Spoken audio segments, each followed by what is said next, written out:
zimene akunena kuti mukayang'ana chaka ndi kupanga mene akupangira malamulo amatilola a dziko lino. We have a democratic right tikhoza kupanga mene akupangiramo, kumana titha kuchitenga iyeyo at her age ndikupanga zimene zizi. Tikufunika amalawi ambiri tigwirane naye manja, amalawi ambiri tifunse kwa adindo kuti kodi maganizo akulowa chidzaikonza liti. Ngakhale njanje ndalama zambirimbiri tamva kuti zaperekedwa ku njanje almost $120 million, kuma njanje mukaona ntchito yake sikuoneka kwenikweni. Mukaona zitukuko zosiyanasiyana kumene kujako mupeza kuti zambiri nzotsalira nzambuyo zobwerera mbuyo. Kumano ndalama zambiri ndithu mungawa kunenera nthanda zimayikidwa mbudget zokonzera misewuyo maprechiyo chani zonse zimayikidwa kwampeza kuti kumene kujako chitukuko nchotsalira ndithu. Ndiye ndi malo amene timayenera tonse tidere nkhawa tafunse adindo. We must hold them accountable kuti kodi zimene zimayenera kuchitika kuti mukuchita nanga ndi chani chikulakwika chikuchedwetsa kuti zimene zisachitike. Ndiye tapange push kuti ife andale nthawi zambiri timalakaka kaitiweka imboma ndiye tidzakonza pamene nthandayi akuti sakufuna zoti anthu ayina lowe mboma, akuti tifuna mukonze panopo. Ndiye ife tikulumikiza nawo ena onse amayi onse pamodzi ndi nthanda kufunsa boma kuti izizi zimene azikonzedwe zisadikire soyeke chama kuti anthu alowe mboma koma zikonzedwe pompano azikonze chifukwa tikumva tibwera mvula yambiri chaka chino. Ndi ngati mabridge achakulibe misewu ili yovuta choncho ndiye kubwaso mvula ikulu ndi zitani zimafunika zikonzedwe kuti tikhale ndi zinthu zoyenerera kunsi kwa mtsinje wa Shire River. Ndiye nchifukwa chake ineyo naona kuti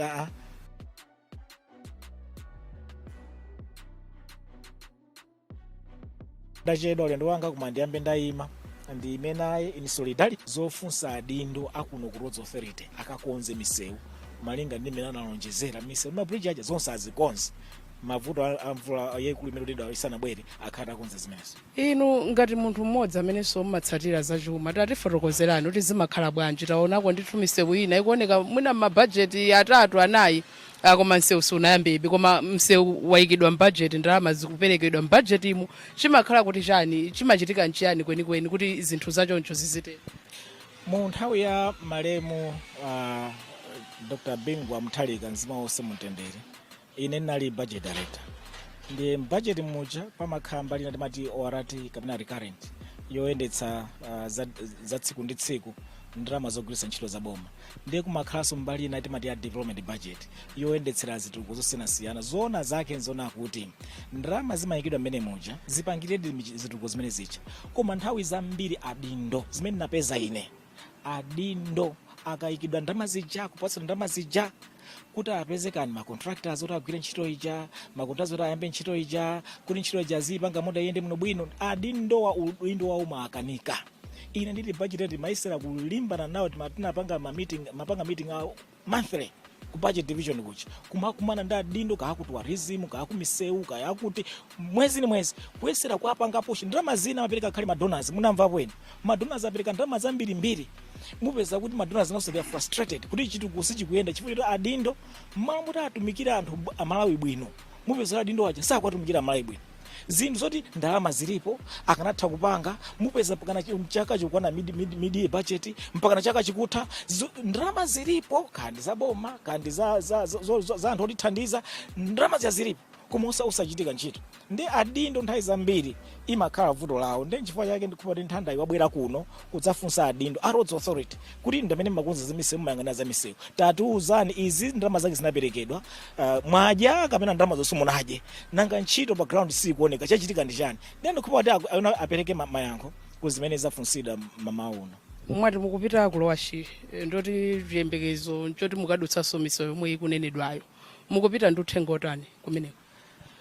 Uthenga petipita nawo kulowa Shire ndiona kuti kakhala mavuto akumene kuja mukakuona kulowa Shire kuja apambali pa mavuto amisewu amene nthanda wabweretsa kumene kuja kumakhala njala yangonagona kuli njala yayikulu. Project ijayo ya Shire Valley Transformation Project iji nayonso ndi project imene ndalama World Bank ndi ena onsewo anayiperekera kale ndalama zake imene chamene okhala pano itata nayonso ikungochedwa timayenera timalize ntchito imene ija kuna kuti tizili imene ikhale ngati bread basket yathu kumene kuja anthu azilima zambiri, kandi ndithonje, kandi nzimbe ija, kuchulutsa nzimbe ija, kandi kusamala ziweto zija tikhani nyama zambiri, kandi kulima, kandi chimaza.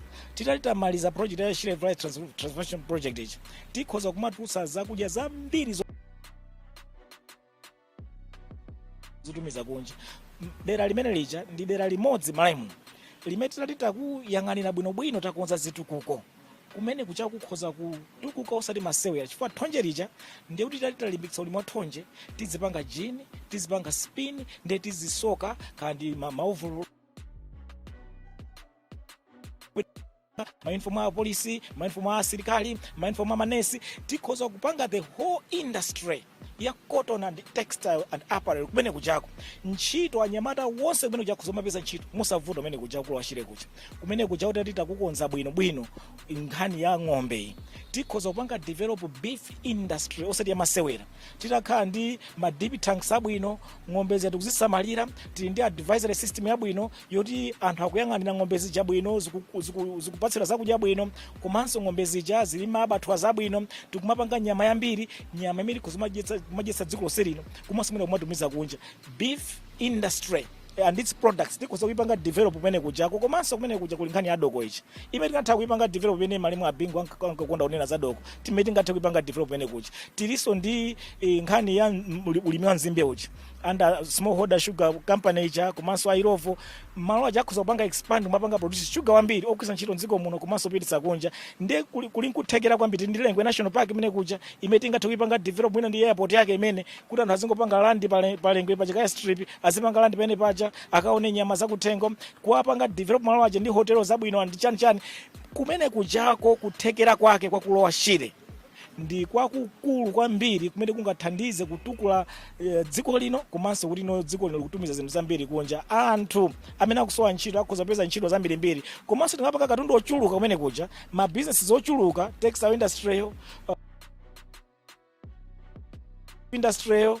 tikapanga zonse zija, ndiye kuti GDP yakulowa Shire katundu otuluka plus revenue imene boma lizitolera ikhala mbiri imene timangira misewu, tikonzera zipatala, tikonzera masukulu ena nkana tumene tipangitse ku university, Bangula University kumene kujako kukhoza kusinthidwa. Titakhala ndi utsogoleri wa masomphenya, utsogolona kuti tipange zakuti tisinthe kulowa Shire kumene kukhoza kusinthidwa. Inunso sakuzindikira mu zaka zochepa, chifukwa Mulungu anatipatsa kale kuthekera zonse tili nazo kumene kujako. Sikungofunika utsogoleri kuti kugwiritsa ntchito bwino zimene kumene kuchako kuti ife tili tukule dera limene lija, ndikukhala ngati Miami yathu ya muno Malawi, kapena kukhala ngati Manchester yathu ya kuno ku Malawi, dera lokongola kwambiri, dera labwino nzotheka, koma zikufunika kuti utsogoleri ndi adindo amene angathe kugwiritsa ntchito bwino upangiri umene ungaperekedwe, komanso ndalama zimene zingaperekedwe kuti litukule dera lonse lija.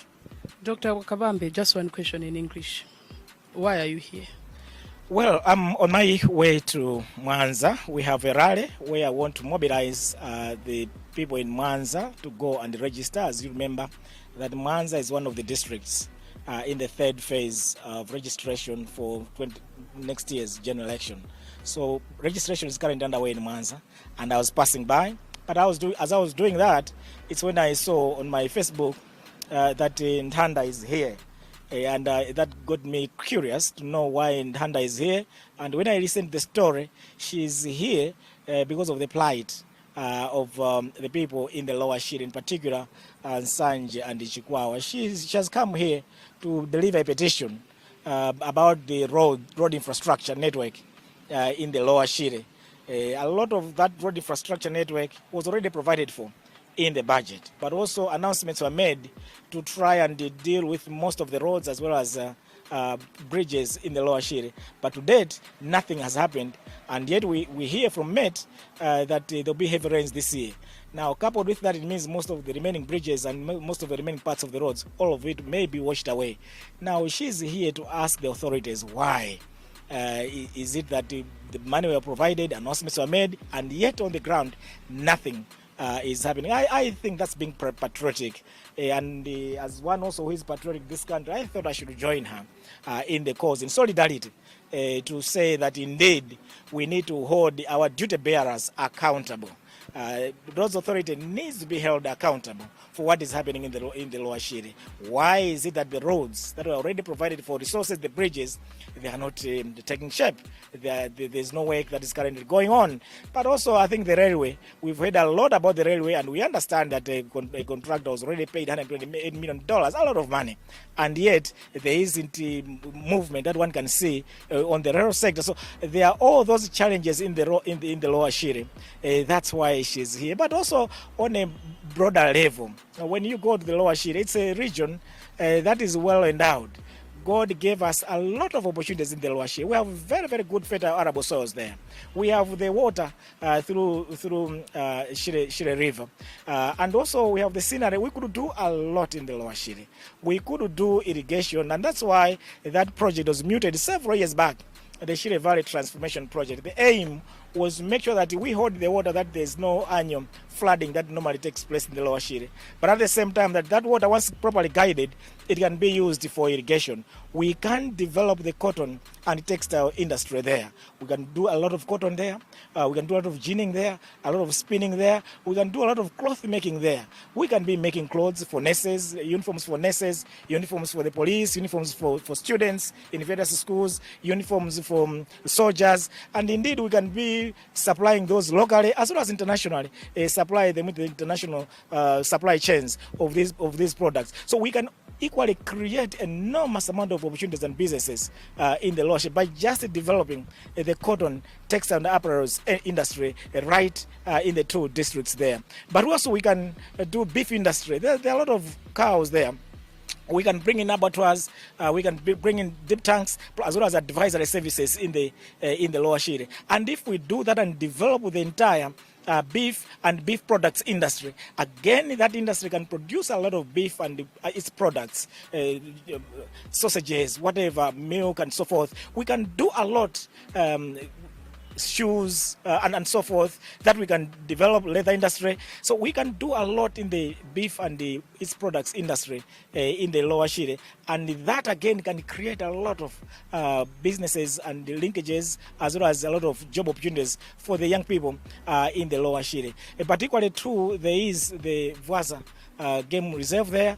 If we develop a world-class game reserve, that too can be an attraction into the region. So you look at the agriculture industry. If we sort out all the roads, the railway, and also bring in an airstrip towards Vwaza and some of the places in there, what you would find is that region is going to develop much, much faster. And yet, you look at all that opportunity versus what we are doing, they don't compare. So one would really argue that we have a leadership crisis there. That if we had a very good leadership, they would look at the opportunities, see what can be done, and implement on those ones. If we had the duty bearers that are willing and looking at the opportunities and wanting to change the landscape and outlook of the Lower Shire, that can easily be done. That's why I joined in Ntanda in the Pride to say, look, we have a serious challenge in this country, that money can be provided for road projects and other projects, and yet duty bearers would not even do that. We have all these opportunities, and yet duty bearers wouldn't come in and address those problems. You would see that Chihuahua and Sanje is one of the most underdeveloped districts in the country compared to other districts in the country. The question is, why should that be the case when we have such huge potential in the region? I'll be going there tomorrow.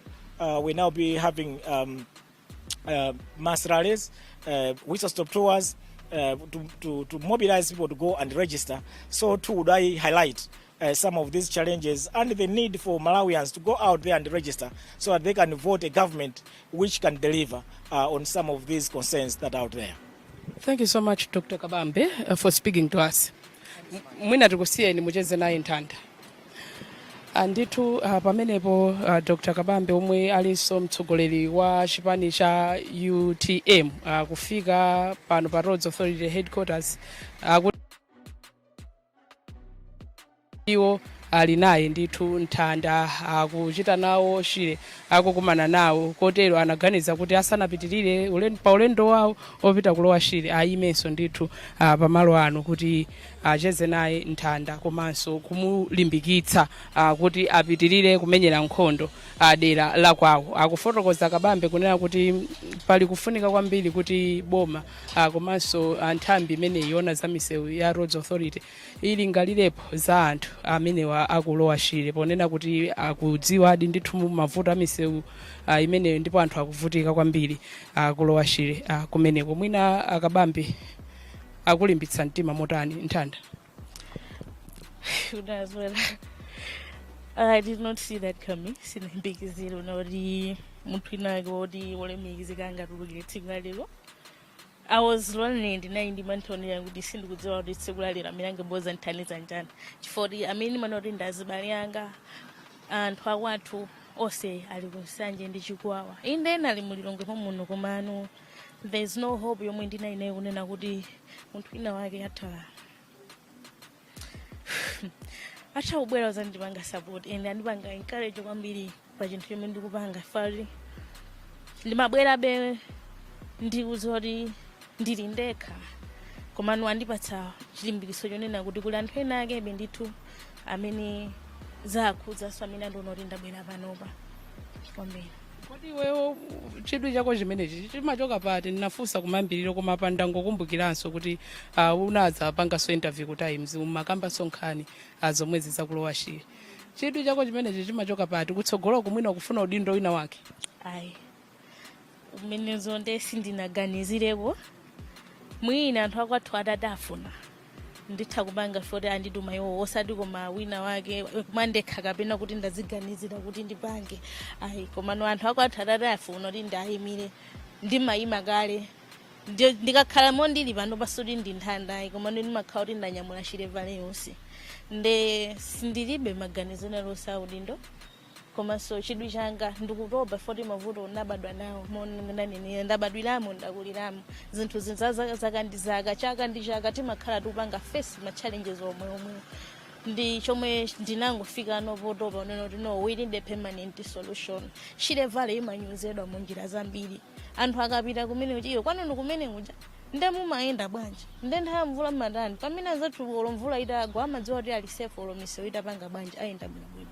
Chaka ndi chaka Shire vale imanenedwa anthu opemphesa nazulira zinthu zolandira koma sikuti femo inoja umatisangalasa. Ayi ndi zinthu zonena kuti just because zinthu zoyenerera sitikupatsidwa onena kuti Shire vale ipite chisogolo. Tikufunira zabwino zonse Nthanda pomwe ukupitirira ndithu kuchita chionetsero chako panja pa chipata chimene chicholowera ku Roads Authority headquarters. Ndithu umo ndi momwe tatsirizira kuchoka muno mu mzinda wa Lilongwe komwe tinali ndi ku Roads Authority kulikulu la Roads Authority mu mzinda wa Lilongwe komwe Nthanda Khumbanyiwa akuchita ndithu chionetsero chayekha wanyamula petition yake wadzayima nayo ndithu pa gate yolowera mu Roads Authority headquarters kuno chakuchilambula. Iyeyu akuti akufuna adindo awunikirepo pa mavuto omwe anthu akulowa shire akukumana nawo akambapo za misewu ingapo kumeneko komanso milatho yomwe akuti zina zakhala zaka 9 zaka 5 zisakukonzedwa ndiye wabweretsa petition yake kuno kuti apatse akuluakulu mkatimo kuti achitepo kanthu pa mavuto omwe anthu akulowa shire akukumana nawo. Posachedwa apa padabweranso Dr. Dalitso Kabambe amene ndi mtsogoleri wa chipani cha UTM omwe anaperekezedwa ndi akuluakulu ena kuchoka ku chipanichi kuphatikizapo mkulu ona za chinyamata mchipani cha UTM Benjani Fredokis Kaluwa kuzamulimbitsa ndithu mtima kuti apitirize zimene akuchitasi.